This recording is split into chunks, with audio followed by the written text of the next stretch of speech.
Ah. Nah, saya lanjutkan kemarin sudah diperlihatkan pengertian jumlah Riemann kiri, Riemann kanan, dan Riemann pusat atau Riemann tengah atau Riemann center gitu ya. Dan kita lihat dari ketiga-tiganya itu makin banyak n-nya, berarti ini intervalnya dibagi menjadi banyak gitu, hampirannya makin teliti gitu ya. Jadi ini apa? Hampiran jumlah Riemann akan semakin baik bila persegi panjangnya ini yang kuning-kuning ini dibuat kurus-kurus gitu ya. Oke. Nah, sekarang kita akan ngitungnya. Kemarin baru idenya, gambarannya. Sekarang betul-betul akan kita hitung ya. Ganti-ganti. Nah, untuk itu diberikan daerah yang dibatasi grafik ini sebagai contoh. Ini grafiknya yang biru hanya dipandang dari X dari 1 sampai 3 dan dibatasi bawahnya oleh sumbu X. Kita akan ngitung luas yang krem ini. Akan dihitung ya. Oke. Tapi mula-mula kita akan hampiri. Jadi misalkan luasnya L. Tentunya L ini konstan ya. Luas daerah itu ya tertentu. Satu angka. Cuma belum tahu itu. Nah, oke. Luas tersebut akan diambil oleh metode Riemann kiri. Jumlah Riemann kiri ya. Jadi saya bagi-bagi interval ini 1 sampai 3. 1 sampai 3 ini tadi batasnya. Atas N bagian. Berapa N-nya? Umum aja N-nya. Berapa aja. Ya. Nah, ini namanya partisi. Partisi itu membagi intervalnya atas sub interval kecil. Oke. Lebarnya gimana? Kita sebenarnya boleh membaginya nggak perlu sama lebar, tapi untuk memudahkan hitungan ini dibaginya sama lebar. Jadi lebarnya berapa? Kalau dibagi n bagian? Hah? 2. Masa 2? Ini interval 1 sampai 3 dibagi, kalau dibagi 10 bagian, tiap bagian berapa lebarnya? 3 kurangi 1 dibagi 10, betul?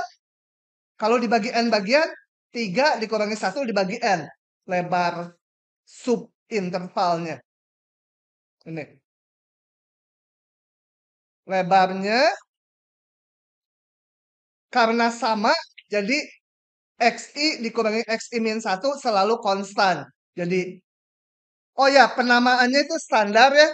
Yang paling kiri itu X0, yang paling kanan itu namakan XN. Gitu ya. Ini X0, ini XN.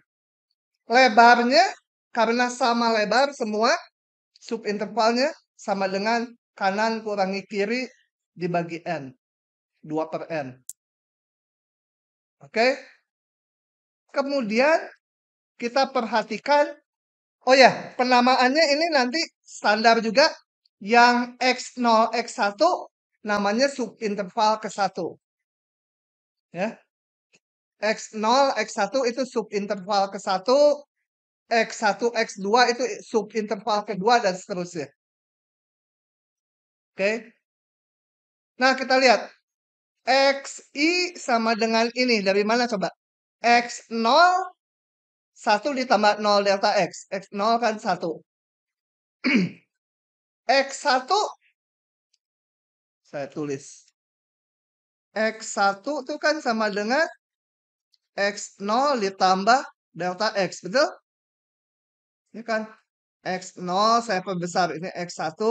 Ini lebarnya tadi delta X.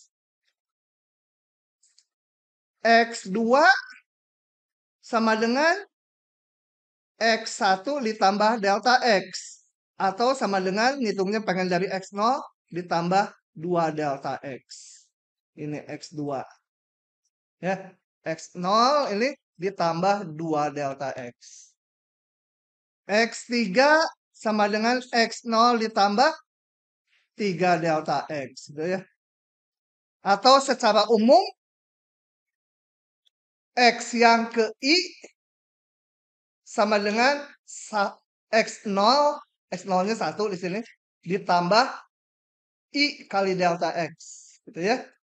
Paham? Ini paham nggak? Kalau nggak paham, tanya-tanya. Karena nanti harus ngitung kalian kayak ginian. Oke.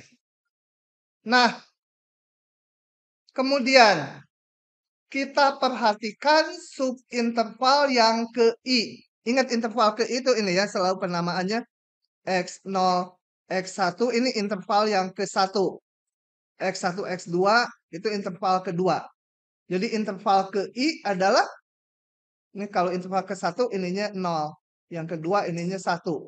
Interval ke I adalah XI-1, ininya XI gitu ya. Jangan diubah-ubah, itu perjanjiannya seperti itu. Jadi kalau diperbesar di gambarnya ini ya. XI-1 XI.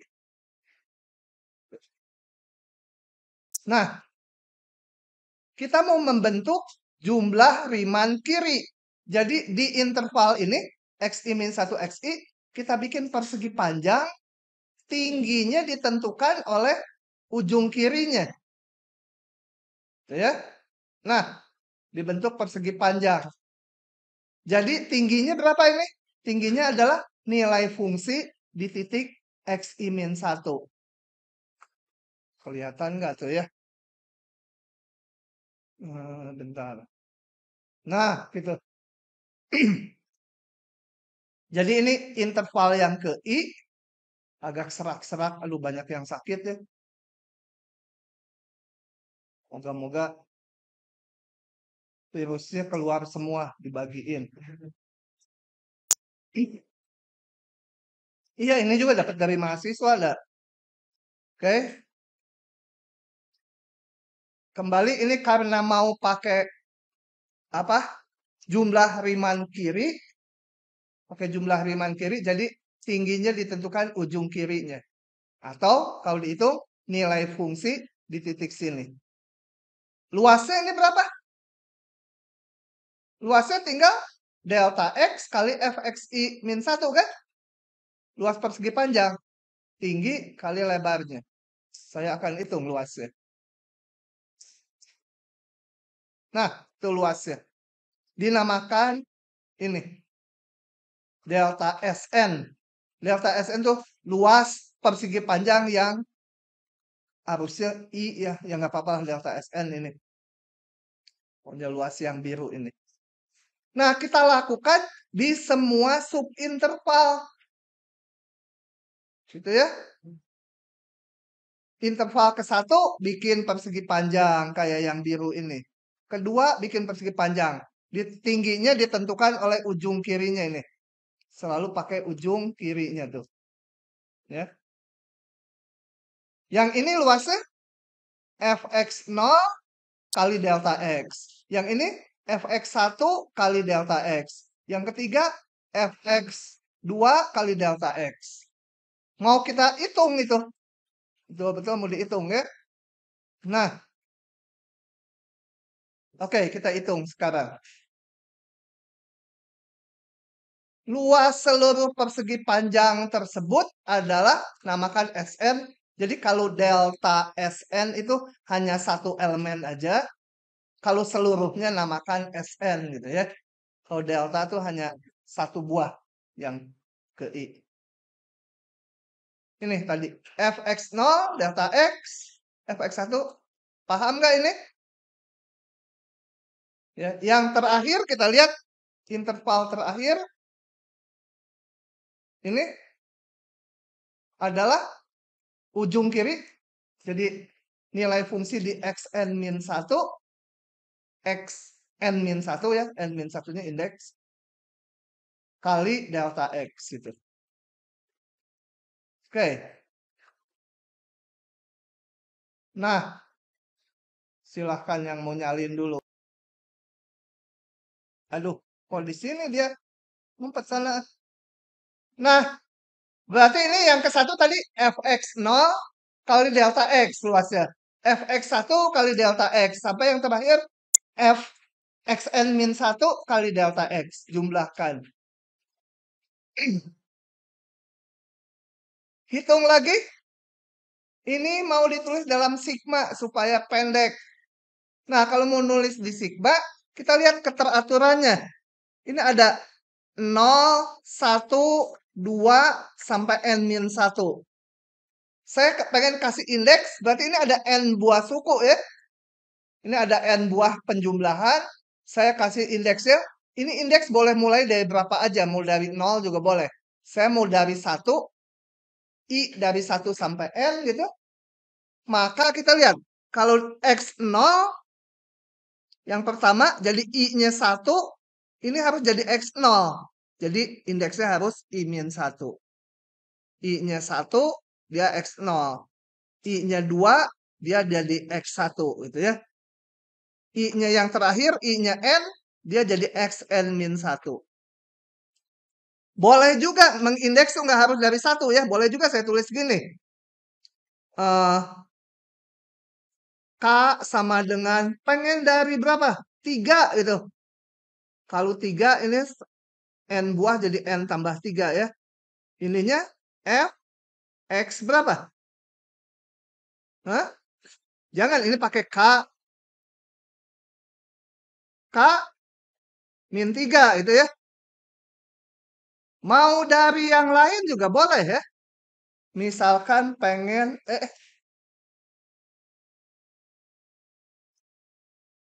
K-nya dari misalkan saya pengen dari 0 aja. Dari 0 nggak bisa ditulisin. Dari 0 sampai n-1 ya. Karena banyaknya ini sebanyak n buah. Kalau dari 0 sampai n-1 kan n buah. Tentunya ininya harus ganti ya. Nggak bisa dihapus. Bisa sekarang. Ini apa? X apa? K gitu ya. Jadi indeks tuh bisa digeser-geser. Oke. Push dulu. Push, push, push, push, push. Push, meow, meow. Nah. Totol si meong. Oke. Lanjut lagi. Belakang segini kebaca? Oke. Nah, kemudian ini gimana? Delta X-nya tadi 3 min 1 per N. Ini delta X-nya, betul? Ininya Fx-nya tadi kan X kuadrat tambah 1. Fungsinya tadi di halaman ini. X kuadrat tambah 1. Kalau ini X I min 1, ya X I min 1 pangkat 2 tambah 1. Ya. Ini paham? Masukin ke fungsinya. Fungsinya tadi X kuadrat tambah 1. XI-nya apa tadi? Tadi di depan X. I sama dengan X0 ditambah apa? Hah? I kali delta X ya. Bayangkannya gini, kalau lupa ini X0, X1, X2, ini jaraknya delta X semua. Nah, X yang ke I, ini yang ke I maksudnya, sama dengan X0 ditambah I kali delta X. Oke, itu saya hapus dulu. Ingat-ingat ya, XI sama X0 tambah delta X. Jadi, Xi min 1 sama dengan X0 ditambah I min 1 kali delta X. Betul? Ganti I-nya dengan I min 1. Nah, ini mau saya ganti.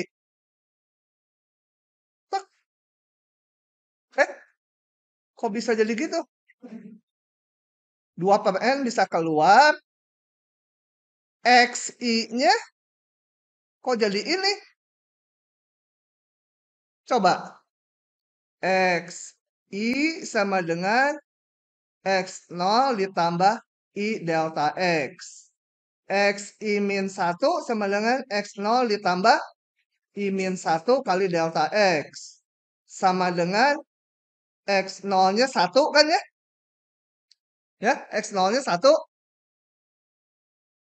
I min 1 delta X-nya berapa? 2 per N. Nah, jadilah ini. So, ini 1 ditambah 2 kali I min 1 dibagi N. Pangkat 2. Oke?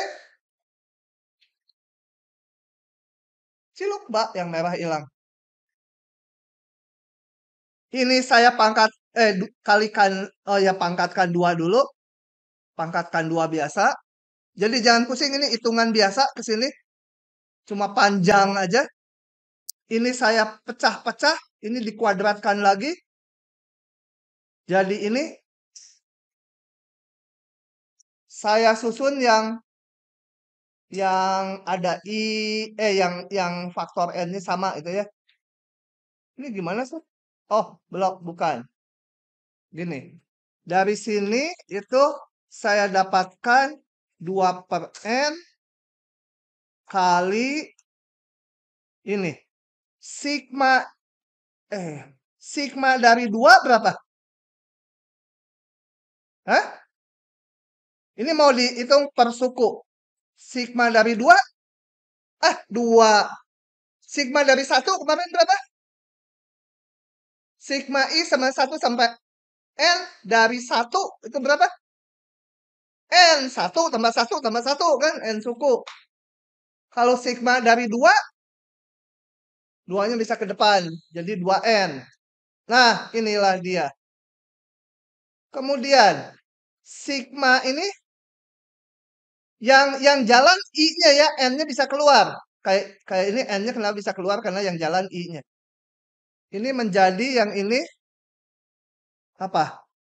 4 per N sigma I. Sigma I apa? Lupa. Si Jambul. Apa Jambul? Hah? Saya aja lupa kalau nginget-nginget. Tapi kalau nggak diinget-inget, tangannya inget. Ya? Sigma I kuadrat apa?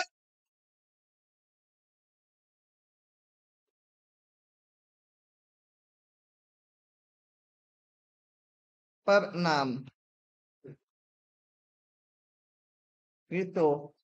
Harus kayak belajar Tai Chi, nggak mikir dulu. Kalau mikir-mikir malah ragu-ragu. Tulis aja gitu. Nah, oke? Hah? Ini kalau mau dibuktikan, ini sigma I kuadrat.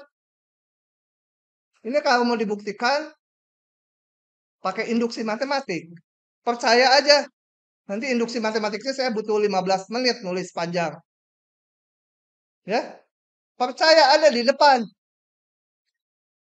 Percaya nggak? Baru bisa percaya kepada yang di atas. Kalau yang kelihatan aja udah nggak percaya, gimana percaya yang nggak kelihatan coba? Oke ya. Nah, masing-masing suku digitukan. Ini sigma 4 per N-nya keluar, sigma I-nya N plus 1 per 2. Gitu ya. Dan selanjutnya, sigma 4 per N berapa? Oh, udah ada di sini, enak pisan. Sigma dari 4 per N ini konstanta, karena ini yang jalan I-nya. Gitu ya. Jadi ini bisa keluar 4 per N, sigma, karena nggak ada I-nya.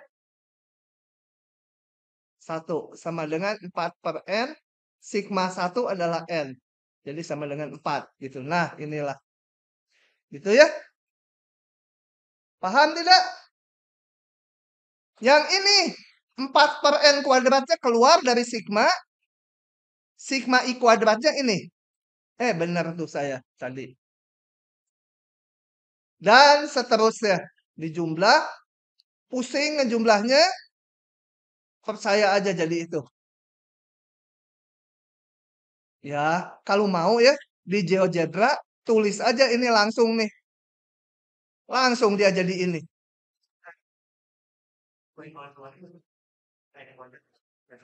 Mana? Ah, enggak. Yang terakhir sigma 4 per N kuadrat 1 per N sama dengan, karena nggak ada I-nya boleh dikeluarkan ini. Sigma I sama dengan 1 sampai N dari 1. Sigma ini sama dengan N. Jadi N-nya tinggal pangkat 1. Ya. Paham? Nah, jadilah ini. Sekarang saya mau tanya, balik ke depan lagi. Berapapun N-nya, si Sn pasti lebih kecil dari luas yang krem, betul? Kan persegi panjangnya selalu lebih rendah dari kurvanya. Jadi, berapapun N-nya, Sn ini selalu lebih kecil dari L. L ini luasnya yang mau kita cari. Nah, berapapun N-nya, mau 10, mau sejuta, mau semiliar, Sn itu selalu kecil dari L. L itu luas daerah yang krem. Konstanta lihat ya. Nah, saya limitkan N menuju tak hingga.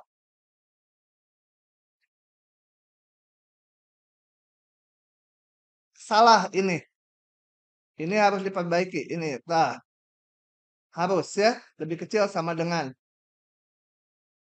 Supaya ingat giniin. Nah, nanti direvisi diklat ya. Oke? Kalau lebih kecil pun limitnya bisa kecil sama dengan ya. Mana? Oh, ini. Limit N menuju tak hingga dari ini berapa? Ini konstanta, limitnya tetap. Ini bilangan dibagi tak hingga. 0. Bilangan tetap dibagi tak hingga, limitnya 0. Jadi hasilnya ini. Ya. Simpan dulu. Simpan di mana? Simpan di OneNote. Mana? Oke.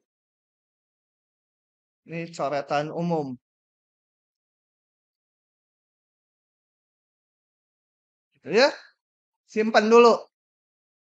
Ini jangan hapus-hapus karena ini tuh ada solusi ini. Kalian mah nggak dibikinin sama Mas Robi. Kalau saya mah bikin solusi. Oke. Tapi jangan yang ini. Yang ini aja coret-coret ini mah buat kuliah umum. Oke. Simpan dulu. Udah. Antepin dulu. Sekarang saya mau ngitung lagi pakai jumlah riman kanan. Jadi sama aja ini di partisi itu ya. Atasnya ini sama persis. Kemudian delta X-nya sama, XI-nya juga sama ya. Wong fungsi yang sama, intervalnya juga sama. Cuma sekarang di interval yang ke I, ini XI min 1, XI, bikin persegi panjangnya, ininya pakai ujung kanannya. Nah, kelihatan nggak? Hah? Ini, pakai ujung kanannya. Gitu ya. Bedanya dengan tadi hanya ini aja, pakai ujung kanannya. Jadi, luasnya yang biru itu adalah Fxi kali delta X ya. Kalau yang tadi Fxi min 1 kali delta X. Itu bedanya aja. Nah, yang ini saya namakan delta Tn. Oke. Kemudian proses pembuatan persegi panjang seperti ini dilakukan di semua subinterval.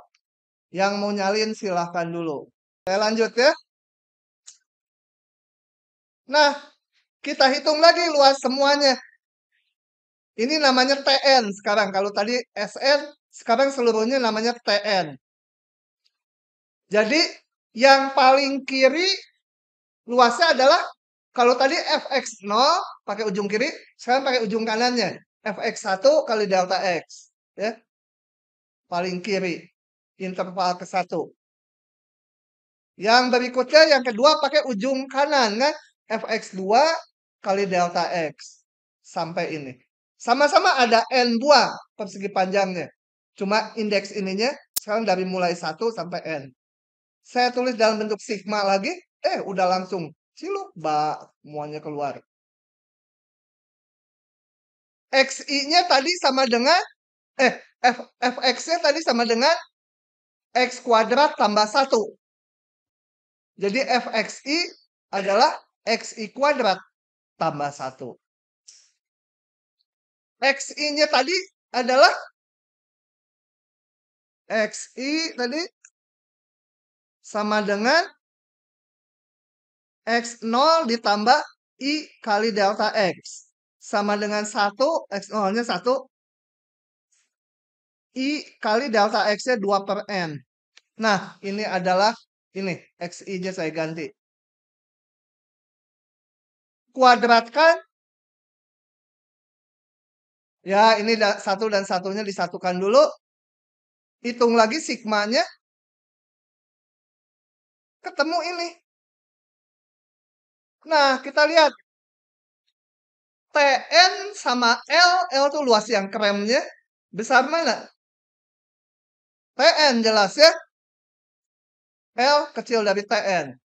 Saya limitkan N mendekati tak hingga. Yang ini limitnya konstanta, tetap aja.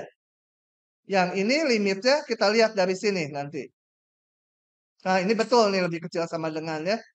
Yang tadi tandanya nggak ada sama dengannya. Nah, ini limitnya berapa? 32 ya. Oke. Ini benar-benar hitungan udah. Bukan aproksimasi lagi nih. Saya benar-benar punya hitungan ini. Satunya lagi. Nah. Jadi. Aduh, sampai kepotong. Gitu ya. Dari sini saya simpulkan. L-nya harus betul-betul bukan aproksimasi lagi. Gitu ya. Betul-betul bukan aproksimasi lagi. Betul-betul luasnya sekian. Berdasarkan prinsip Apit ya. Di Apit sama SN sama TN. Nah, dilimitkan. Ini limitnya 32/3. Ini juga 32/3. Maka si L ini haruslah 32/3. Nah, oke. Gitu. Ini summary-nya tadi. Ini udah. Nyalinnya udah. Kenapa lagi dipukulin? Hah? Gitu. Kayak si yang nyanyi di itu. Modern Talking. Yang diajak dansanya. Nantilah videonya kapan-kapan diputer ya. Oke, jadi ini berdasarkan hitungan jumlah riman kiri ini, jumlah riman kanan ini, menurut prinsip Apit, ini L-nya lebih besar dari sekian. Ini bawang pisan mouse-nya. L-nya ini lebih besar dari sekian, ini L-nya lebih besar dari kecil dari sekian. Ini. Jadi L-nya persis 32/3. Aduh, ini mouse kenapa ya? Nakal pisan. Kayaknya pakai ini aja panah. Sudah? Oke. Dari hitungan luas dengan metode jumlah riman kiri dan riman kanan, kita lihat hasilnya tidak bergantung titik wakil yang membentuk persegi panjang. Jadi maksudnya mau pakai ujung kiri, mau pakai ujung kanan, setelah dilimitkan sama aja, dapatnya 32/3. Pakai ujung kanan itu kan yang paling gede, paling lebih. Pakai ujung kiri itu pakai yang paling kecil. Gimana kalau wakilnya tengahnya? Ya pasti sama aja.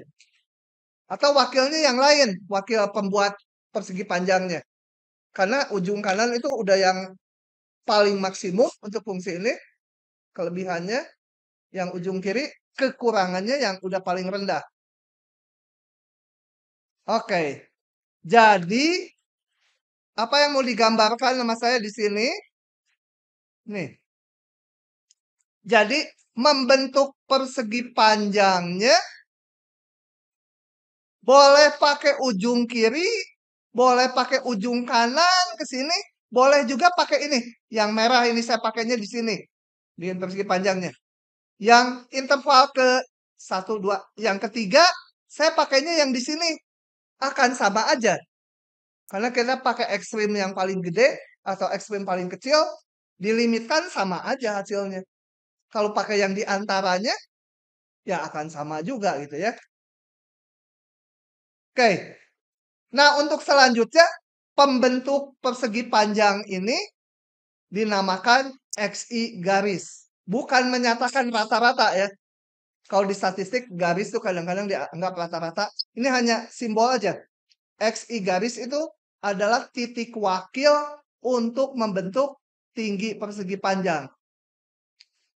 Dan itu bebas. Yang mana aja. Mau ujung kanan, ujung kiri, tengahnya, atau agak ke kiri sedikit, agak ke kanan sedikit. Nggak masalah. Yang mana aja hasilnya akan sama.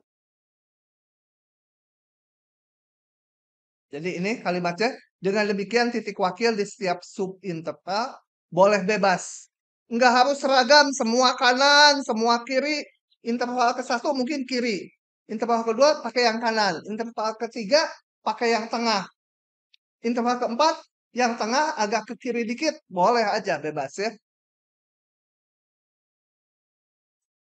Nah, meskipun titik wakilnya ini, pembentuk persegi panjangnya ini, bebas. Namun biasanya kita pilih wakil yang memudahkan perhitungan. Gitu ya. Ngobrol dikasih cimori dah. Mau celana?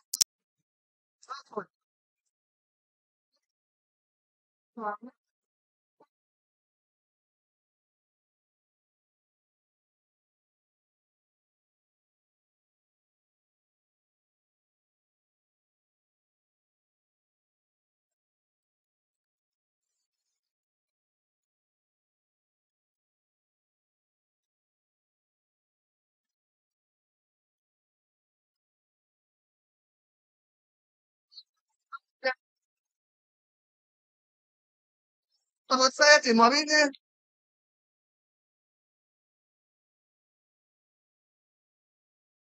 Oke. Siapa lagi mau diguyur? Sangat anaknya minta cimori. Dipoto harusnya. Nantilah ada contoh si Jambul. Oke. Nah, kalian nanti coba sendiri menghitung luas daerah untuk fungsi yang ini dan yang ini. Sama aja polanya membebek yang tadi aja. Ganti fungsi aja sama ganti subintervalnya. X0-nya segala. Oke.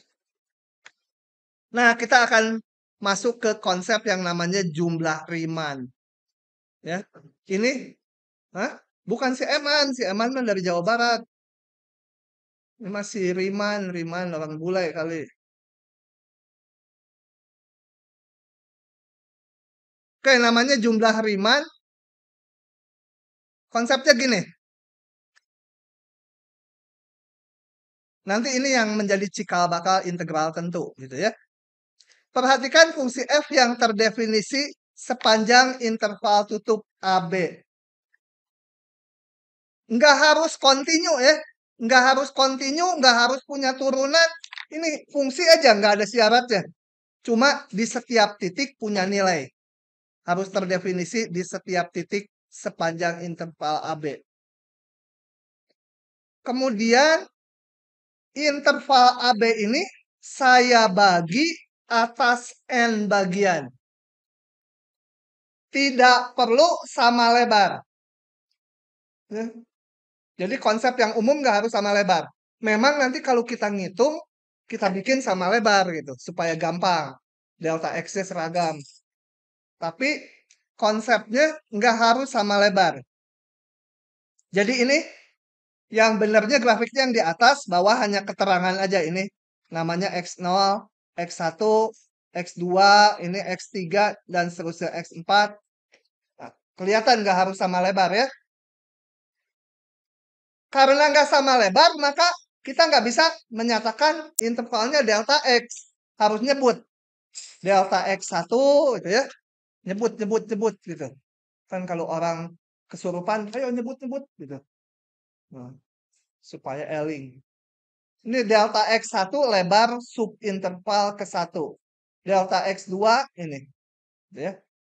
Konvensi indeksnya jangan diubah-ubah ya.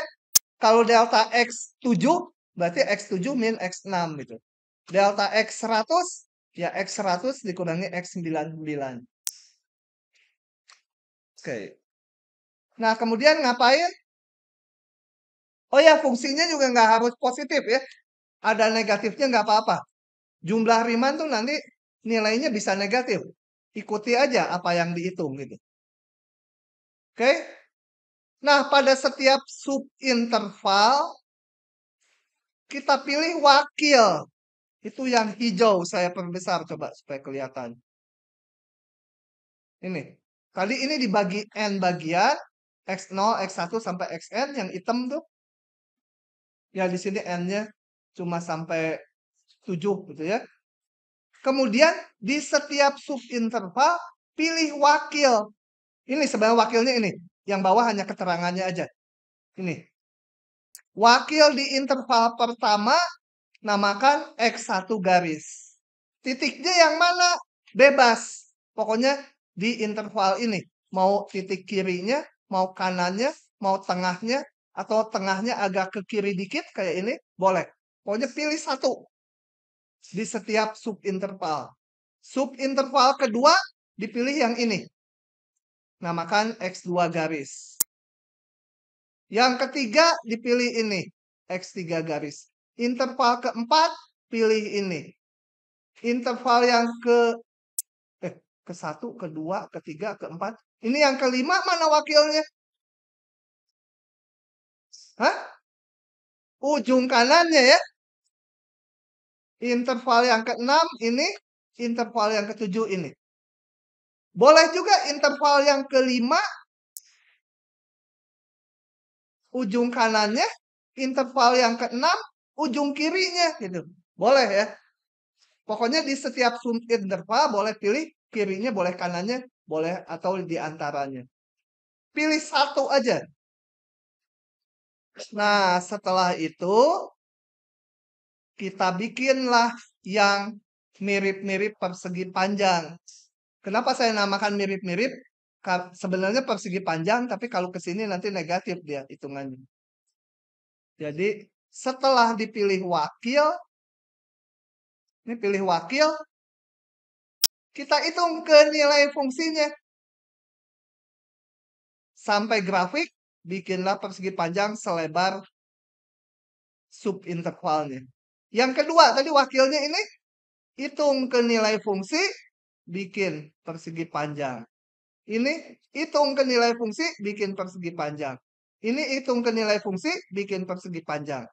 Ini kalau ternyata wakilnya yang ini, ya dia juga di bawah persegi panjangnya. Biarin aja ya. Pokoknya titik wakil, hitung nilai fungsinya, bikin persegi panjang. Dan seterusnya. Oke. Nanti nyalinnya bentar setelah dijelaskan satu halaman lengkap. Satu lagi. Nah, jumlah Riemann dari fungsi f yang warnanya apa? Merah itu bukan merah, ini apa? Hah? Ini pink itu kayak gini. Agak keunguan. Oh, pokoknya jumlah Riemann dari fungsi f atas partisi P, ini partisinya. Karena partisinya ngebaginya bisa macam-macam. Karena lebarnya nggak harus sama. Nah, disingkat RP. Moga-moga nggak terpuruk ya. Kayak dolar Zimbabwe kan. terpuruk itu. Kalau rupiah masih lumayan lah. P. P-nya P cantik gitu ya. Karena ini perempuan bukan pria. RP singkatannya itu jumlah Riemann atas partisipe. Itu adalah kita hitung luas-luas ini. Tapi kalau nilai fungsinya negatif, ya hitunglah negatif gitu ya. Jadi luas dalam tanda petik. Kalau yang kedua kan ini nilai fungsinya di titik X2 garis itu negatif. Kali lebarnya nanti dapatnya negatif, yang untuk yang kedua biarin aja. Seperti ini. Itu dinamakan jumlah Riemann. Silakan kalau ada. Oke, delta X sendiri bisa negatif loh. Kalau kita membaginya dari kanan ke kiri nanti aja. Kalau integralnya dibalik nanti belakangan ya, pokoknya bisa negatif. Jumlah Riemann tidak sama dengan luas daerah di bawah atau di antara kurva. Jelas ya, dengan pembentukan ini jumlah Riemann ini nggak sama. Ini lihat, interval ini kan kelebihan tuh dia banyak. Interval ini, yang persegi panjang ini kelebihan tuh dia. Jumlah Riemann tidak sama dengan luas di antara kurvanya. Kecuali kayak tadi yang di depan, kalau N-nya mendekati tak hingga. Ternyata N-nya mendekati tak hingga juga nggak sama juga. Nanti bentar lagi. Oke, kita lihat contoh ini. Tentukan suatu jumlah Riemann, namanya suatu jumlah, jadi bisa beda-beda hasilnya. Ya, hitung satu aja, satu macam aja. Dari fungsi ini pada interval 1 sampai 5. Fungsinya. Saya klik aja di sini, udah gampang. Oke, berarti interval 1,5 harus saya bagi N bagian. N-nya berapa? Oh, nggak ada syarat. Saya ambil aja dibagi berapa ya kalau sini? Hah? Enggak, dibagi 2. 1, kemudian 4, kemudian 5. Jadi yang ke satu tuh lebarnya sekian. Yang kedua ini. Yang ke satu tuh dari 1 sampai 4. Interval kedua tuh 4 sampai 5. Gitu ya. Tuh, ini bener kan tuh? X0-nya 1, X1-nya 4, X2-nya 5. Jadi cuma dua subinterval. Di setiap subinterval, ini subinterval yang kiri, wakilnya ini ya, X1 garis. Untuk apa? Bikin persegi panjang setinggi ini. Tingginya ini, lebarnya ini 1 sampai 4. Jadi bikin persegi panjang ini. Di interval kedua, wakilnya saya pakai ujung kirinya. Bikin persegi panjang, ke fungsi, bikin persegi panjang. Oke, ini wakilnya, gambarnya udah muncul, ini keterangannya baru muncul. Yang interval ke 1, saya pakai ini. Mouse-nya. X1-nya 3, X1 garisnya 3, yang ini X2 garisnya. Ini salah lagi, X2 garis. X2. Harus di-save. Kok nggak mau? Kenapa nggak mau di-save ya? File. Oh, ini solusi soal sih. Solusi soal nggak bisa diprotek. Ini apa? Makin ngaco lagi. Nah, kedua ya. Biarin aja solusi soal mah. Biar kalau ada yang pakai diktat saya ngajarnya bingung sendiri. Oke? Setelah itu apa? Hitung luasnya. Ini fx1 garis, ini tingginya ini, kali lebarnya. Ditambah yang ini, fx2 garis kali ini. Ini. Cuma 2 aja, dah n-nya 2. Oke, kita masukkan aja angkanya. X1 garisnya tadi berdasarkan pilihan kita. Ini juga delta X ya, pilihan kita tadi. Begitu. Paham? Oke ya, jadi beda-beda ya. Kalau yang lebih males lagi, bikin aja N-nya 1. Gitu. Lebih itu lagi. Boleh aja N-nya 1. Hah? Tapi kalau di ujian bebas gini milih N1, N-nya cuma 1, nilainya cuma 80%. Habis males itu. Ya 2 lah seenggaknya. Ya. Paham? Ngitung jumlah rima? Febra, paham? Jambul, paham nggak? Hah? Ah, dari tadi jambul. Oke, nomor 2. Nomor 2 kita baca dulu soalnya. Tentukan suatu jumlah Riemann dari fungsi ini di interval ini. Nah, ini ditentukan memakai 6 subinterval. Jadi N-nya harus 6. X harus dibagi 6 ini. Dan harus sama lebar. Jadi nggak bisa pilih yang lain. Titik wakilnya adalah ujung kanan setiap subinterval. Gitu ya. Wakilnya harus kanannya. Jadi semua orang ngitung jawabannya ini pasti sama.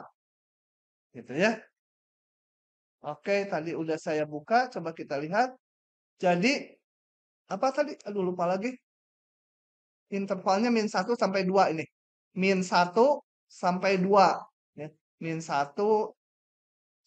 Ini saya skalanya setengah-setengah. Kenapa? Karena ini. Partisinya 6 bagian. Berarti ini lebarnya berapa? 2 dikurangi min 1 dibagi 6. Delta X ya.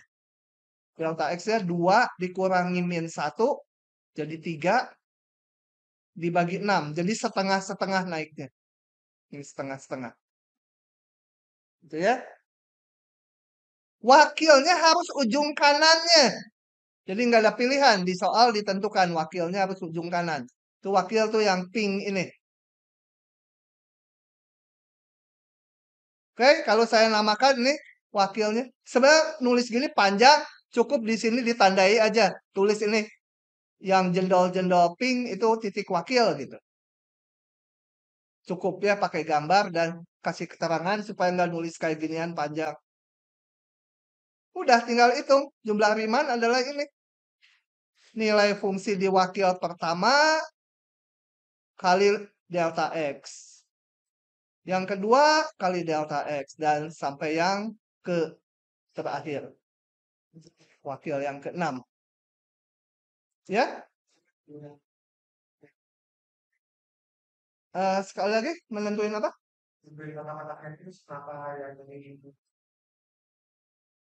Oh, yang ini ada kotaknya.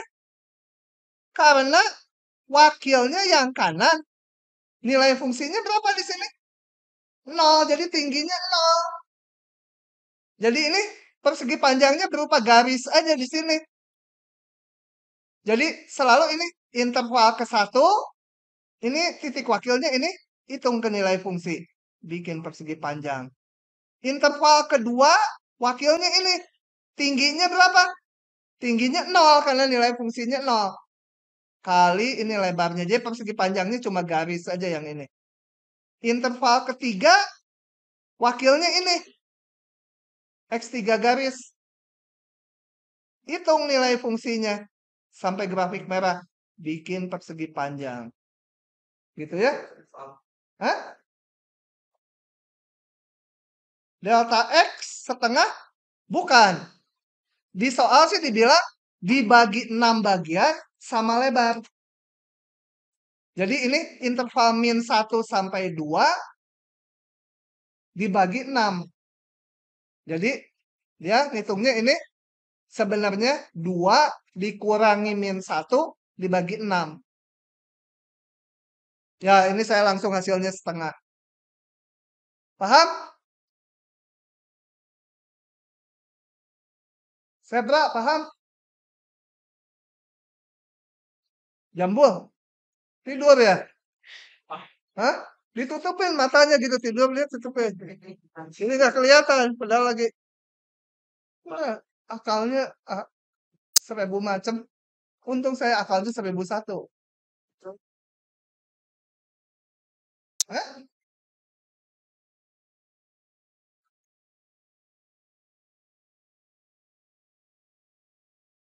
Oh, salah ya. Oh, ini grafik salah ya. Oh, iya, iya salah nih. Ini harusnya nolnya di sini ya. Ini harusnya tingginya 1 ya.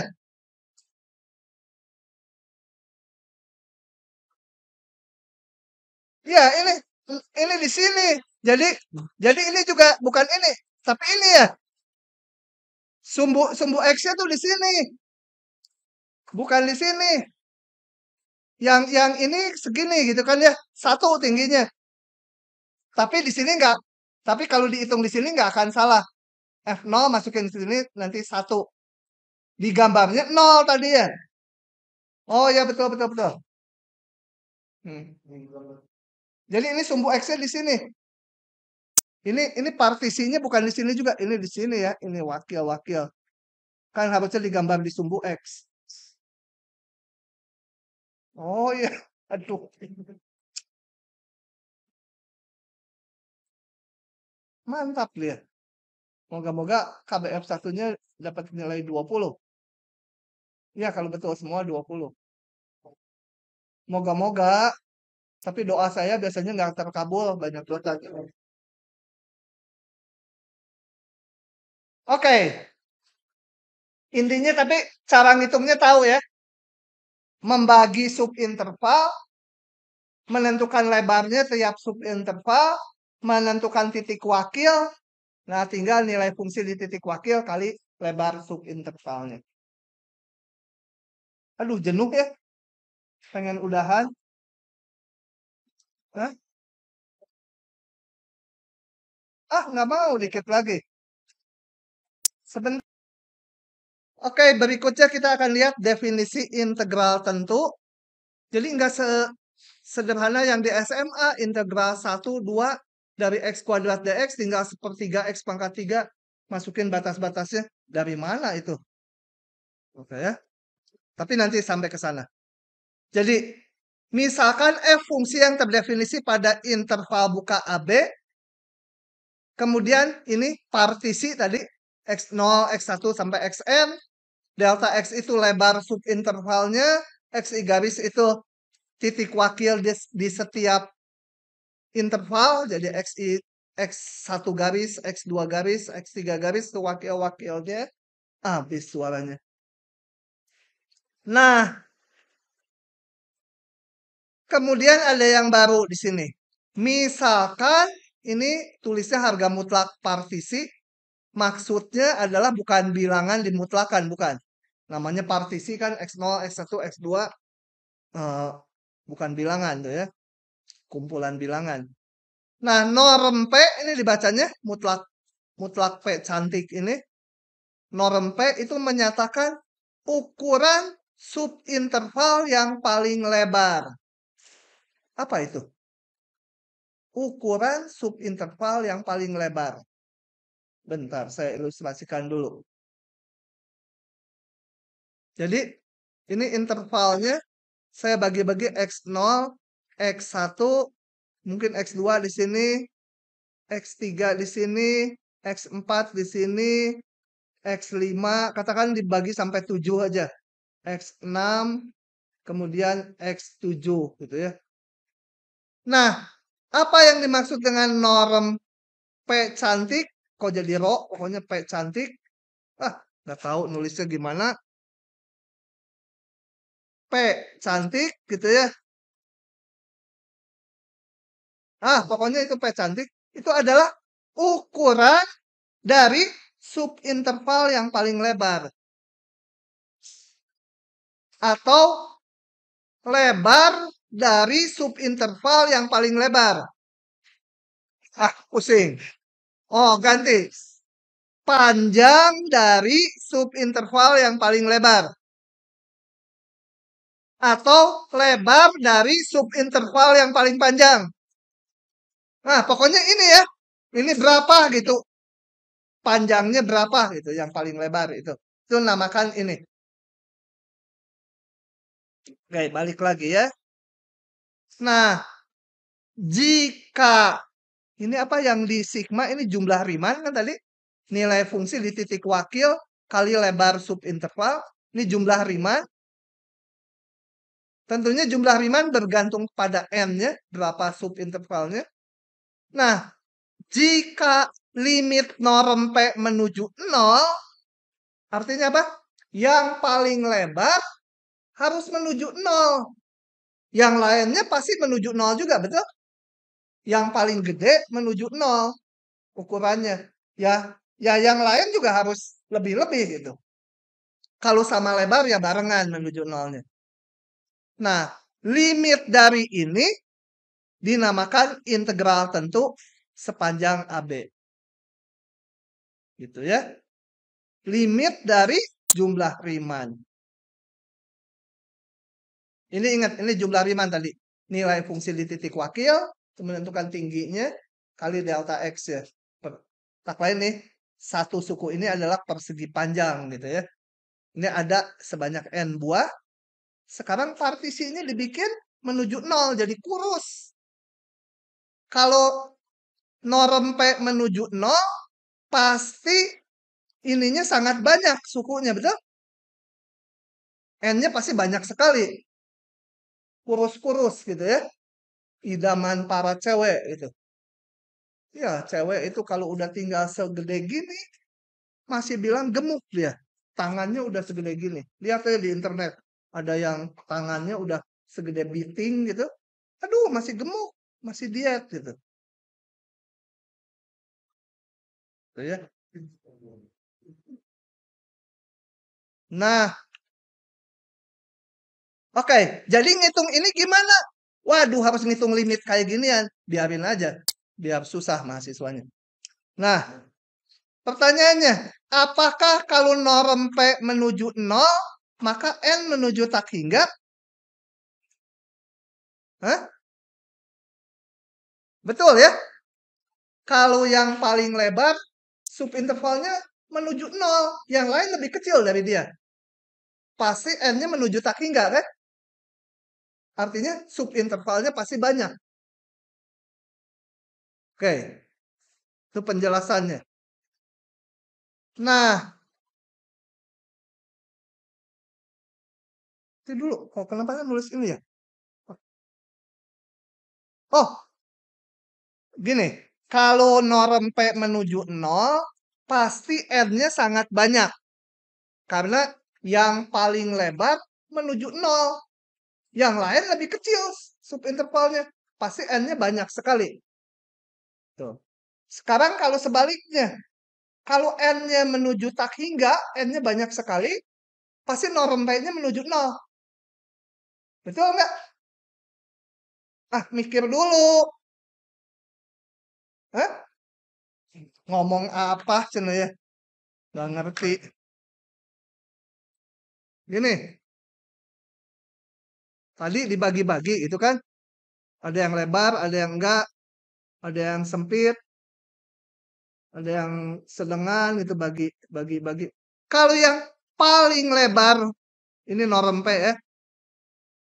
Menuju 0, pasti N-nya banyak sekali kan? Betul? Nah, sekarang pertanyaannya. Kalau N-nya menuju 0, N-nya menuju tak hingga, apakah norm P-nya menuju 0? Hah? Gabah-gabah saya gambarin jadi enggak sekarang. Hah? Kalau enggak, berikan contoh. Norm N-nya menuju tak hingga, tapi ini apa tulisan apa ya ini? Hah? Apakah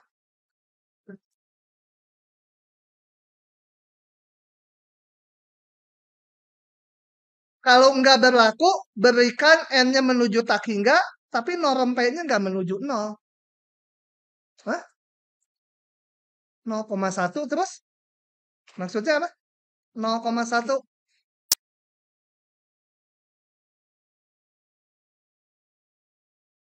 Fungsi F-nya mah 1. Ini hanya ngebagi partisinya aja. Ini interval 0,1 ya. Katakan A01. Saya bagi gini. Saya bagi ini X0, ini X1. Kemudian yang X2 ini. Yang X3 ini. Setengah dari sebelumnya. X4. Ini bagi 2 lagi. X5 dan seterusnya ini. Setengahnya lagi X6. Ini N-nya menuju tak hingga ya. Tapi norm P-nya berapa? Tapi norm P berapa? Ini. Setengah kan? Betul? Ngebaginya saya terus yang kanannya dibagi setengahnya terus. Nah, tapi norm P-nya nggak menuju 0. Norm P-nya setengah. Jadi, kalau N mendekati tak hingga, norm P belum tentu menuju 0. Tapi kalau norm P menuju 0, pasti N-nya menuju tak hingga. Nah, kapan saya pengennya N menuju tak hingga itu berakibat norm P-nya menuju 0. Nah, ini bisa terjadi kalau membaginya sama lebar. Ya. Kalau ngebaginya sama lebar, N menuju tak hingga sama aja dengan norm P menuju 0. Buat apa itu? Nanti buat ngitungnya. Karena ngitung pakai norm P nggak bisa. Ngitungnya harus pakai N. Kayak yang jumlah Riemann kiri, jumlah Riemann kanan tadi kan pakai N, nggak pakai norm P. Oke, jadi jika ini sebenarnya isinya, jika subintervalnya semua sama lebar, titik-titik ini ya, maka limit ini boleh diganti dengan limit ini. Kalau sama lebar. Karena apa? Kalau sama lebar subintervalnya berarti norm P menuju 0 sama aja dengan N menuju tak hingga, berlaku bolak-balik. Dan ini yang dipakai untuk ngitung. Kayak waktu ngitung luas yang di depan. Jumlah Riemann kiri, jumlah Riemann kanan. Kan melimitkan N. Gitu ya. Yang ini nggak bisa dihitung. Gimana? Limit panjang subinterval menuju 0 tuh gimana gitu. Operasi aljabarnya. Kalau yang ini jelas nanti. Tapi boleh kalau ininya sama lebar. Siap bingung integral tentu. Udahan yuk. Udahan.